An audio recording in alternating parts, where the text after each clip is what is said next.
Indian പ്രധാനമന്ത്രി നരേന്ദ്രമോദി സാറിനോട് എനിക്കൊരു കാര്യം പറയാനുണ്ട്. ഞാൻ കേരളത്തിൽ നിന്ന് സംസാരിക്കുന്നത്. ഞാൻ ഇന്ത്യൻ പൗരനാണ്. ഇന്ത്യയിൽ 26 സ്റ്റേറ്റുണ്ട്. 26 സ്റ്റേറ്റിൻ്റെയും പ്രധാനമന്ത്രി അങ്ങാണ്. അങ്ങ് ഞങ്ങളുടെ നാട്ടിൽ വലിയൊരു ഭീകരാന്തരീക്ഷമായ വലിയൊരു ഉരുൾപൊട്ടുണ്ടായപ്പോൾ 10,000-കണക്കിന് ജനങ്ങൾ ഭവനരഹിതരായി, 1000-കണക്കിന് ജനങ്ങളെ ഇനി കാണാനുണ്ട്. 2,000-കണക്കിന് പിള്ളേരുടെ സഹോദരിമാരുടെ ഡെഡ് ബോഡികൾ പലതായിട്ടാണ് കിട്ടിയത്. അതെല്ലാം ഞങ്ങൾ കിട്ടുന്നതെല്ലാം അടക്കിക്കൊണ്ടിരിക്കുകയാണ്. ഞങ്ങൾ ഒരു ദിവസം പോലും സമാധാനമായിട്ട് കിടന്നുറങ്ങിയിട്ടില്ല. ഇന്ത്യൻ പ്രധാനമന്ത്രി സാർ ഒരു ദിവസമെങ്കിലും ഞങ്ങളുടെ ഈ നാട്ടിൽ വന്ന് ഞങ്ങളെ ഒന്ന് സാന്ത്വനപ്പെടുത്തണം.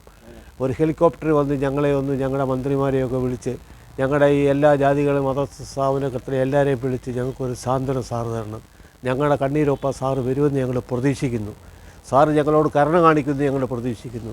സാർ ഇന്ത്യൻ പ്രധാനമന്ത്രിയല്ലേ, സാർ എത്രയും വേഗം ഞങ്ങളുടെ നാട്ടിൽ വന്ന് ഞങ്ങളെ സമാശ്വസിപ്പിക്കണം എന്ന് ഇന്ത്യൻ പൗരൻ